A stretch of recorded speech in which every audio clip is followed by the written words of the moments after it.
In this video, we will be looking at the analogy between vectors and signals. So basically in this topic, we will see how vectors and signals are similar. So first of all, we'll see what is a vector. A vector is any quantity that has both magnitude and direction. So basically I can draw a vector like a line with an arrow, right? The arrow indicates the direction of the vector and the strength of the line indicates the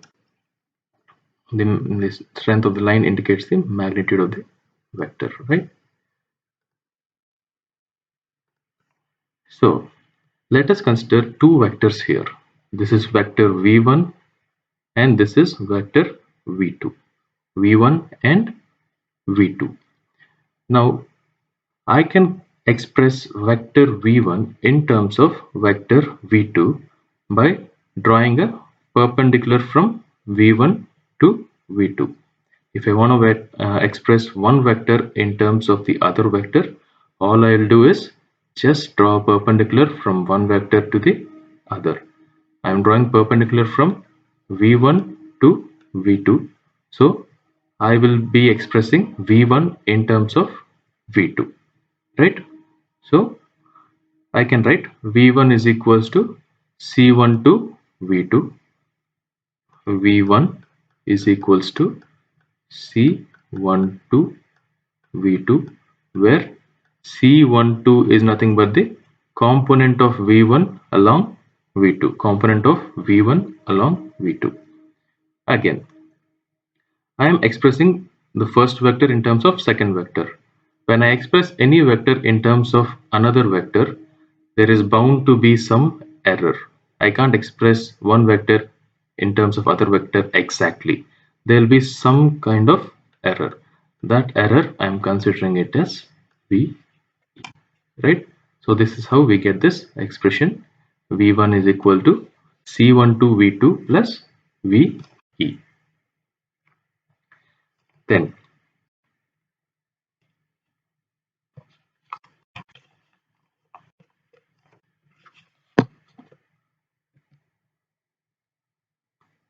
now if I consider the two vectors v1 and v2, I have two vectors v1 and v2.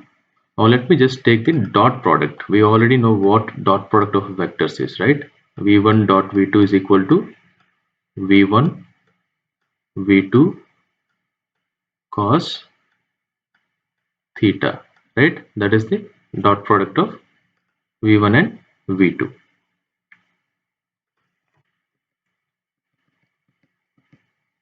Right? This is the dot product of v1 and v2.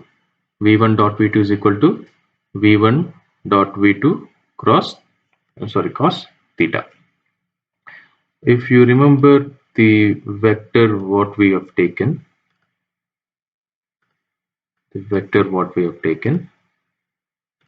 it was something like this. This is my vector v2 and this was my vector v1, and I have drawn a component from v1 to v2. The component was c1 to v2, c1 to v2.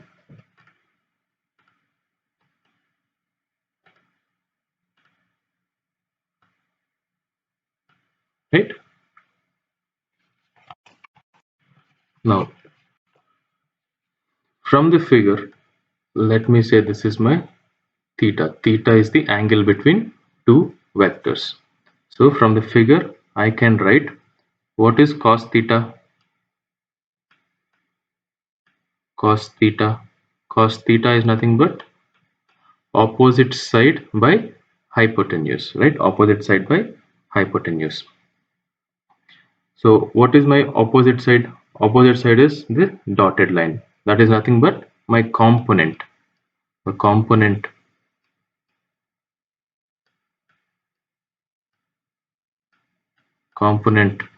of v1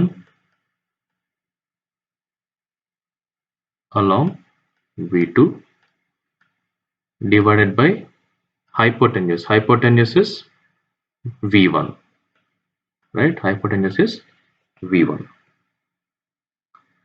Now from the dot product, what do we have? We have from the dot product, if I take this v2 to the other side, I have v1 cos theta is equals to v1 dot v2 by v2, right?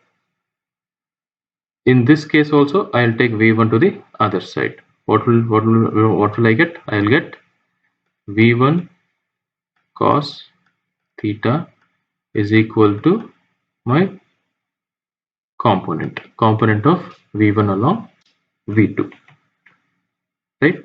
I'll get v1 cos theta is my component along v2. So from the figure, what do we have from the figure?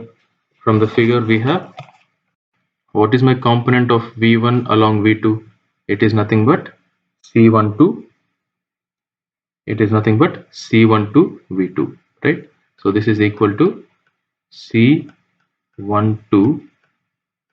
v2, right? That is my component of v1 along v2. So this is one equation and this is the second equation. If I compare both, my left hand side is the same. So what will I get? I can write v1 dot v2 divided by v2 is the same as this c12 v2, right? So if I simplify this, c12 equals to v1 dot v2 divided by v2 square, right?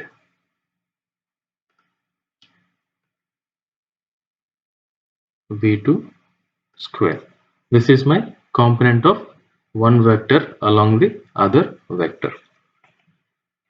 So if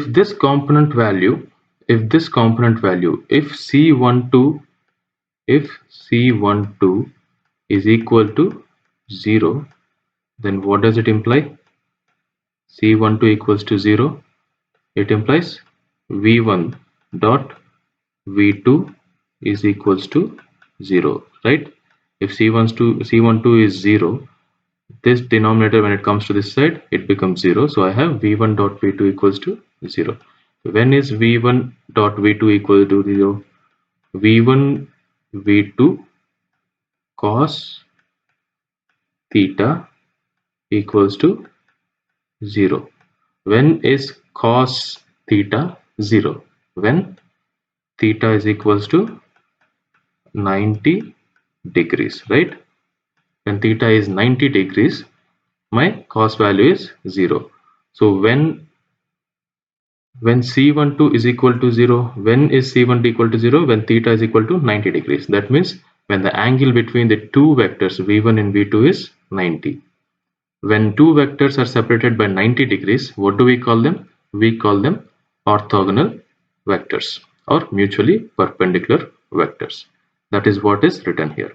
If c12 is 0, then the two signals are said to be orthogonal or mutually perpendicular. When the two vectors are orthogonal or mutually perpendicular, then we will have no component of one vector along the other. There will be no common factor between the two vectors, right? So when c12 is 0, the two vectors are said to be mutually orthogonal or mutually perpendicular, and there will be no component of one vector along the other vector, right? So that this is the condition for orthogonality, right? Orthogonality condition. What is the condition for orthogonality? C12 is equal to V1 dot V2 by V2 square. This is the formula for the component value of one vector along the other, and when C12 is made 0, and C12 is made 0, we will get the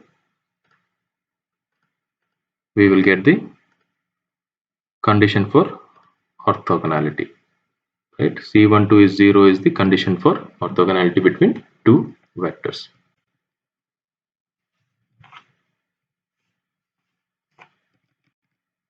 right?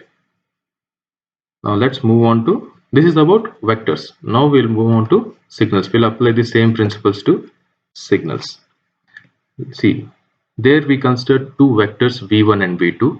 Now we'll consider two signals f1 and f2. Similar to vectors, you can approximate f1 in terms of f2. How did we approximate the vectors? Vectors we approximated as v1 is equals to the component value C12 plus into V2 plus some error function VE. The same thing will apply here.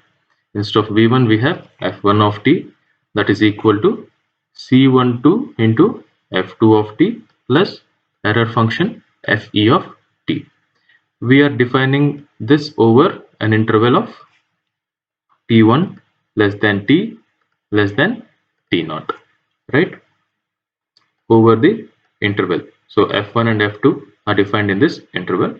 So we are approximating f1 in terms of f2 and the error function over this interval, right? Then from this equation I am finding my error function. Error function is Fe of t. So Fe of t is nothing but the original function f1 of t minus the component of f1 along f2, C12 f2 of t, right? Then this is my error function. Now the mean square value of the error function is written as epsilon. Epsilon is my mean square value of the error function, mean square error. We call it mean square error also, right? Epsilon is called the mean square error. The formula for the mean square error will be 1 by t2 minus t1, because my limits are from t1 to t2. My limits are from t1 to t2. I am just taking 1 by the upper limit minus lower limit, and I'm integrating over my limits t1 to t2. Mean square error, right? So the square is appearing here and the mean is appearing here, right? This is the mean square error. So my error function is squared and it is integrated, and I'm taking the mean, the average value, right? So that is the mean square error.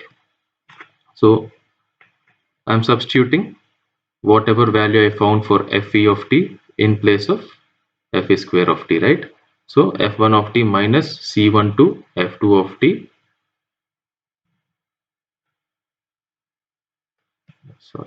C12 f2 of t whole square, C12 f2 of t whole square. Now what is my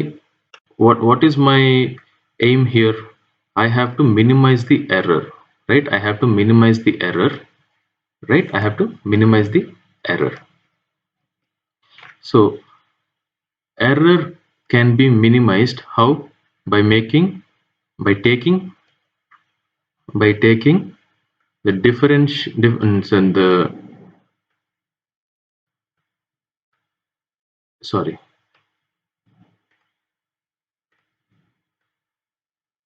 I'll make d epsilon by dc12 equals to 0. Then I'll find the value of C12, right?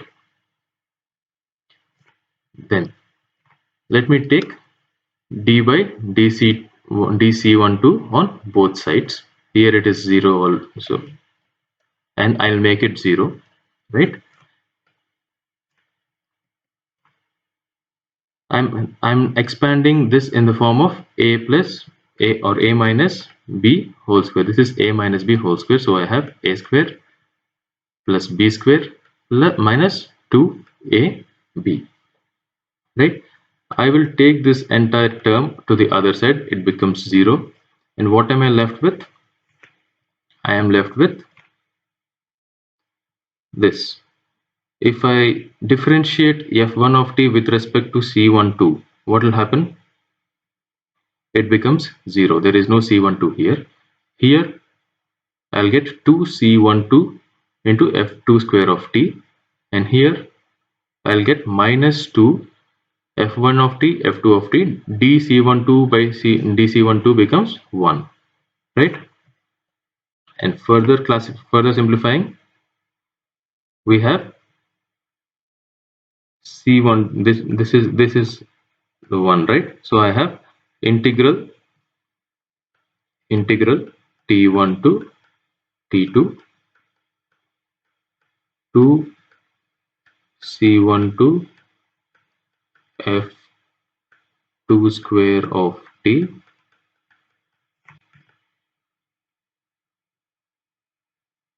f2 square of t dt, right? I'm just expanding the integral, minus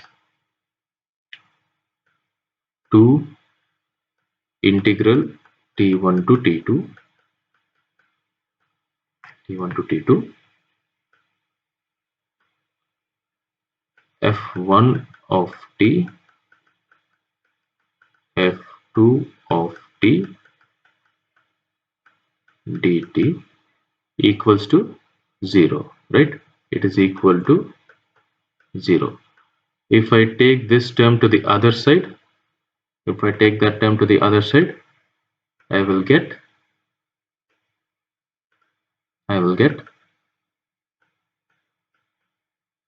this is equal to this, right? So here I can cancel 2 and 2.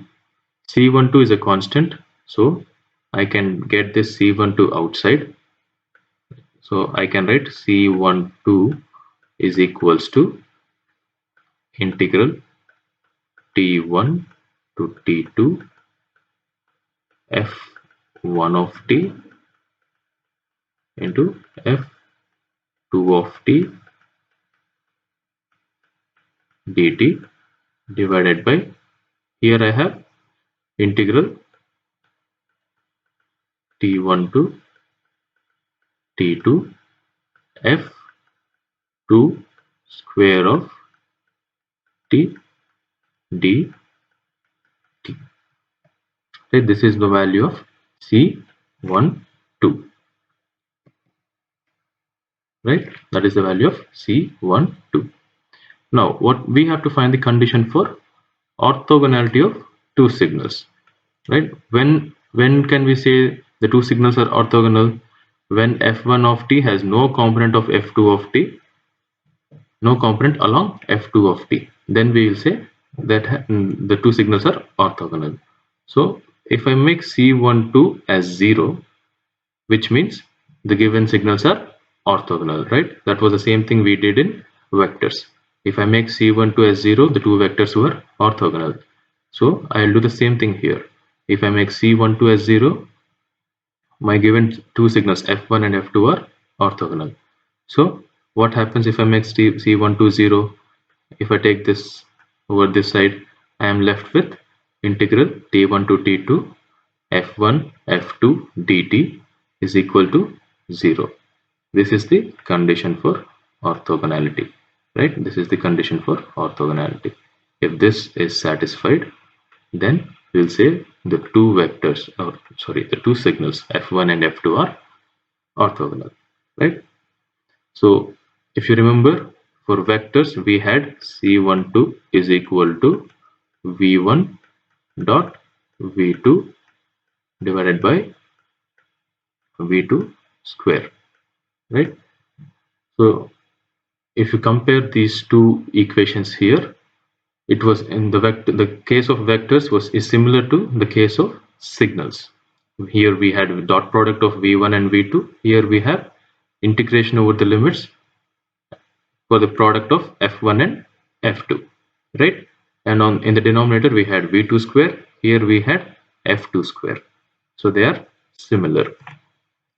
So this is the condition for orthogonality of two signals, and we can say the vectors and signals are similar to each other. That means there is some kind of relation between vectors and signals. So whatever we apply for vectors, the same can be applied for signals as well. Now, so far we have seen what is the condition for orthogonality. Now we'll just go for orthogonal vector space. That we are considering a vector v here, vector v in a 3D space. 3D space.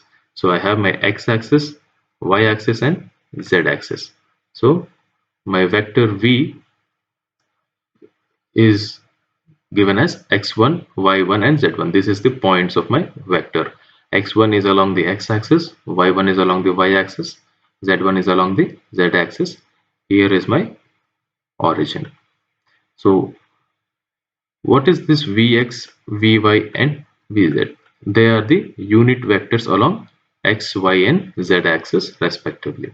So how can I write my vector v in terms of these unit vectors?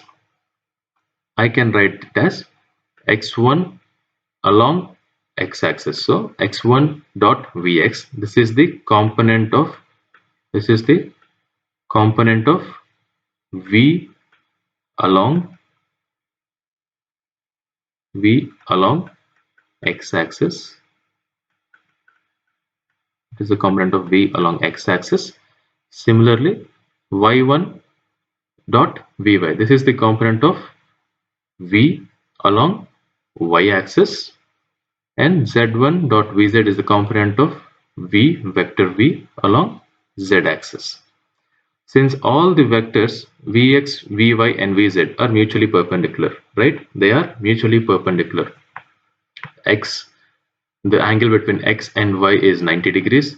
The angle between y and z is 90 degrees, and the angle between z and x is also 90 degrees. Hence, they are all mutually perpendicular. And since we defined their unit vectors, if we take the dot product of any two vectors, right? If I take the dot product of any two vectors, let me say if I take vx dot vx. So what is the formula? It is vx, and cos theta. The magnitude of vx is 1, so 1 into 1 is 1, and cos theta, what is the angle between vx and vx? It is the same thing, right? So the angle is 0. Cos 0 is also 1. So vx dot vx is 1. Similarly, vy dot vy is also 1, and vz dot vz is also 1. If I take a different dot product of two different unit vectors, vx dot vy, then it is vx, vy, cos theta. So here the magnitude is 1 dot vx also, vy also magnitude is 1, and I have cos theta. X and y are separated by 90 degrees. Cos 90 is 0, so the dot product is also 0. So for any two mutually orthogonal or perpendicular vectors, the dot product is 0.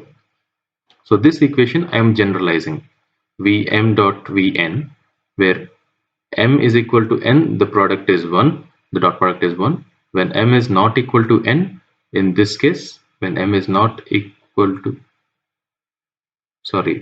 when m is not equal to n, in this case, the product is 0. Now the same thing I am extending to n dimensions. So far we had 3 dimensions. 3 dimensions we did, right, for x, y, and z. Now I'm considering n number of dimensions. I'm taking my n dimensions as 1, 2, 3, and so on till n. So I am going to write my vector v in terms of n dimensions. So c1 dot v1 plus c2 dot v2 plus and so on cn dot vn. So what is this c1 dot v1? c1 dot v1 is component of the vector v along v1 axis. v1 axis. Previously we had previously we had vx. What was it? We had x1 dot vx, right? We had x1 dot vx, which was the component of vector v along x-axis. Now we have c1 dot v1, which is the component of vector v along axis 1, that is axis v1, right? And this is the component of vector v along axis 2, or the dimension, second dimension, and this is the component of vector v along the nth dimension. So we already have this, we have already established this condition, orthogonality condition. Two vectors are orthogonal, two vectors m and n, the dot product is 0 when m is not equal to n, the dot product is 1 when m is equal to n, right? This is for the unit vectors, since these are unit vectors. The components c1, c2 and cn here, c1, c2 and cn, they represent the magnitude of components of v along v1, v2 and vn. That is what we discussed previously. This represents the magnitude of components of v along this axis, v1 axis. c2 represents the component of v along v2 axis. cn represents component of v along vn axis. So this is my representation of a general vector v in terms of n dimensions, right? Now I am taking dot product with a random vector vr, a dot product with random vector vr. R is somewhere in between 1 and n. R is somewhere in between 1 and n. It's a common vector, just a common vector. So if I make the dot product, I am going to get this equation, right? Dot product with vr. Every term is going to be multiplied with vr. So v1 with vr, and here v2 with vr. Somewhere in between I have r. So cr into vr dot vr, and so on, right? So all these, there is some stuff. Yeah. So all these terms, this term goes to 0, right? Because v1 dot vr, m is not equal to n, right? 1 is not equal to r. So the product is 0. Similarly, this goes to 0 and this goes to 0. What are we left with? cr dot vr dot vr. vr dot vr becomes 1. That is 1. Hence, v dot vr is equal to cr. That is the magnitude of component of v along vr axis.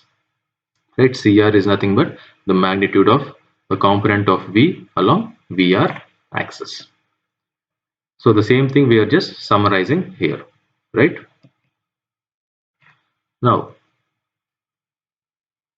the same concept of vectors we are going to apply for signals. Here we are going to approximate a function f of t by a set of mutually orthogonal functions. We are going to approximate a function by a set of mutually orthogonal functions. So let us now consider a set of n functions. So these are the n number of functions with which we are going to approximate our f of t, right? These n functions are considered to be orthogonal to one another, right? Just like we considered n orthogonal dimensions previously, now we are going to consider n functions which are orthogonal to one another over the interval t1 to t2. If I say all these functions are mutually orthogonal, that means I can write as integral t1 to t2 any dot product or multiplication of any two signals gj and gk. I'm just taking two variables j and k here, gj and gk. I can also take m and n, no problem. If I multiply the two functions and integrate them over the limit t1 to t2, it must be equal to 0 if j is not equal to k. If j and k are different, then the integral over the product is always 0. That is the orthogonal function. If j is equal to k, it becomes gj square of t dt, and it will have some value. It will have some value kj, right? If they are unit vectors, then the value was 1. Here we are not defining them as unit vectors, we are just saying they are orthogonal. So the value is kj. So these are my n number of functions here. So if I have to represent my arbitrary function, my general function f of t over an interval t1 to t2 by these mutually orthogonal functions, right? These are all mutually orthogonal functions. That is, if you take any two different functions and integrate, the result is 0, right? How will I approximate my function f of t? F of t is approximately equal to c1 g1 of t, right? c1 is the component of f along g1, right? Likewise, C2 is the component of f along G2 and Cn is the component of f along Gn. So f of t is approximately equal to C1 G1 of t plus C2 G2 of t plus C3 G3 of t and so on till Cn Gn of t. So I have represented my function f of t in terms of n mutually orthogonal functions. So simplifying that, I am going to write it as a summation on the right hand side. Summation r is equal to 1 to n cr gr of t. Right, this is the approximation of my arbitrary function f of t. I have just approximated, right? If I am just approximating one function in terms of different functions, there is bound to be some error. That error we call it as fe of t. Fe of t. How will I arrive at that error? My original function f of t, right? F of t, my original function, and my approximation. This is my approximation. So if I subtract this approximation from my original function, if I subtract the approximation, I'm going to get my error. That is my error function. Now the mean square error, again, this is what we saw previously, epsilon, right? Mean square error. The mean and square of the error. This is my error. This is my fe of t, right? The mean square error is given by this formula, 1 by t2 minus t1 integral t1 to t2 f of t minus summation r is equal to 1 to n cr gr of t whole square dt, right? Now we have to minimize the error and then find the value of c, the component c. The general component, I will call it as cj, right?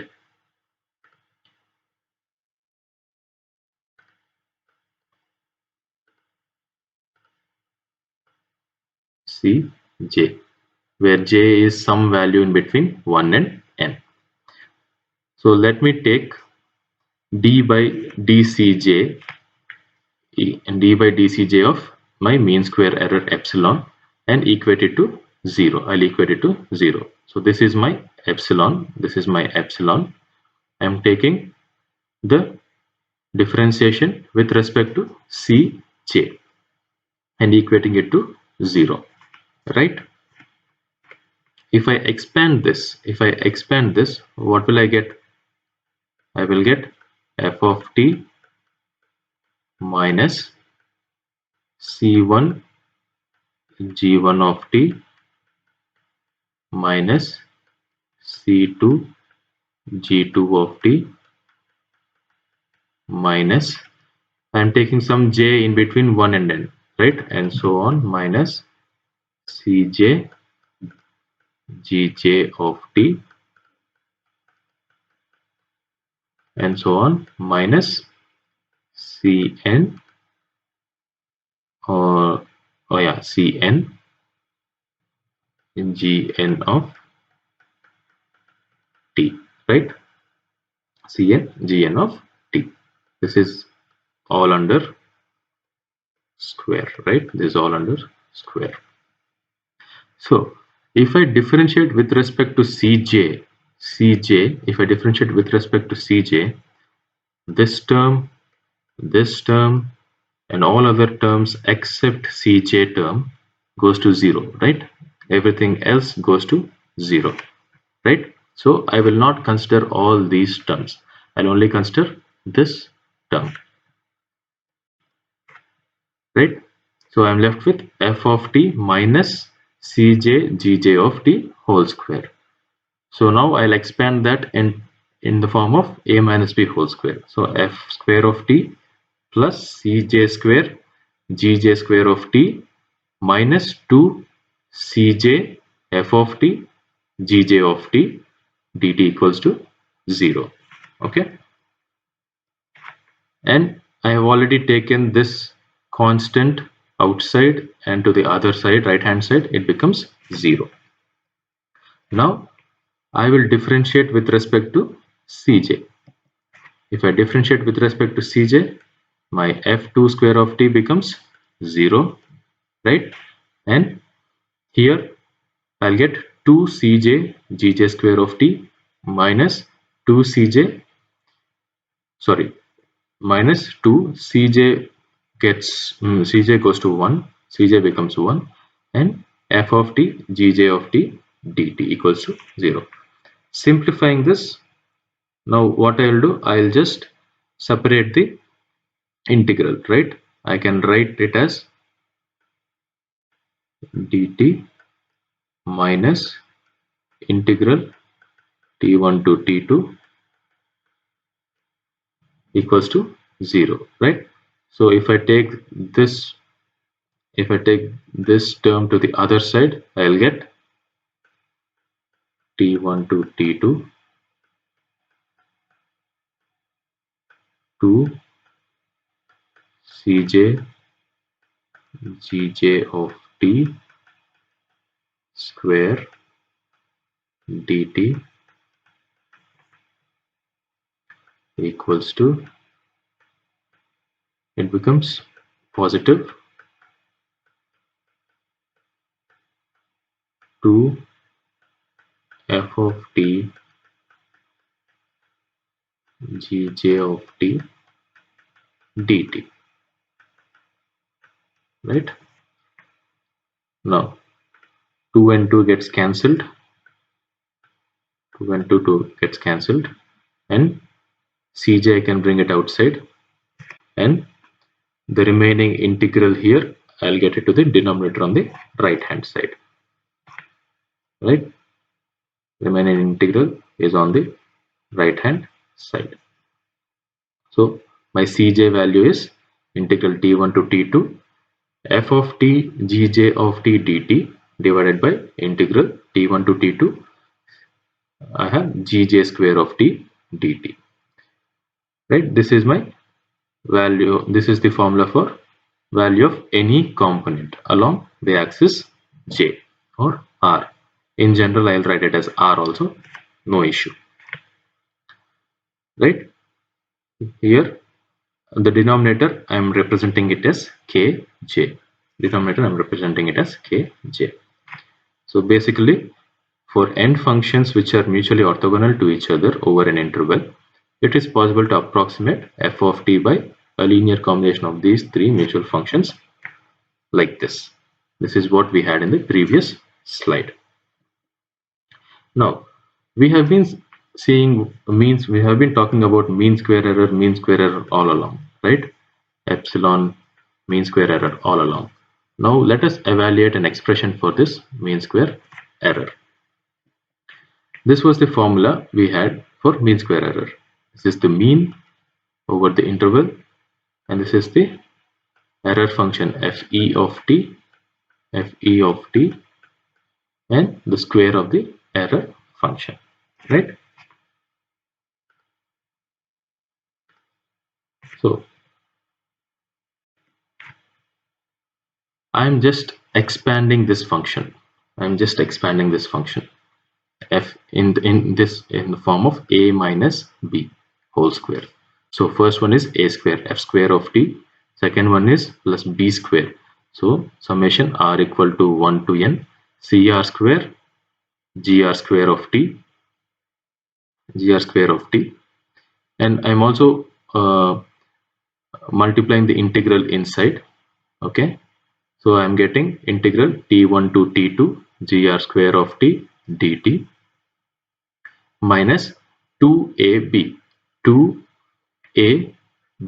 that is 2 summation r is equal to 1 to n cr integral f of t gr of t over t1 to t2 dt, right? Now if you look at this part here, gr square of t dt, right? Integral t1 to t2 gr square of t dt,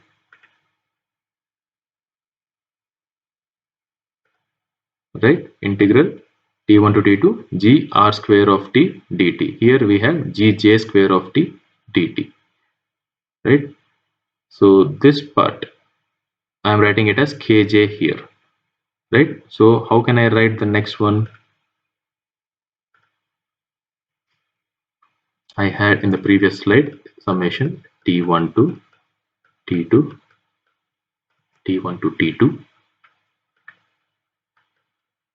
gj square of t dt as kj. So instead of j I have r here, so I can write it as kr, and this part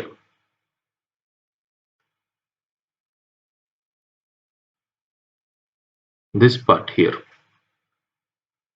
summation t1 sorry integration t1 to t2 f of t gr of t dt, right? F of t gr of t dt, that I can write as cr into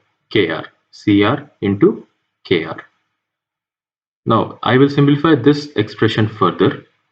This is, if you look at this and this, both are same with just a difference in the coefficient. So if I further simplify it, f square of t td minus summation r is equal to 1 to n cr square kr, right? If I am going to expand this summation, that is f square of t dt minus c1 square k1 plus c2 square k2 plus and so on cn square kn. This is the expression to evaluate mean square error, right?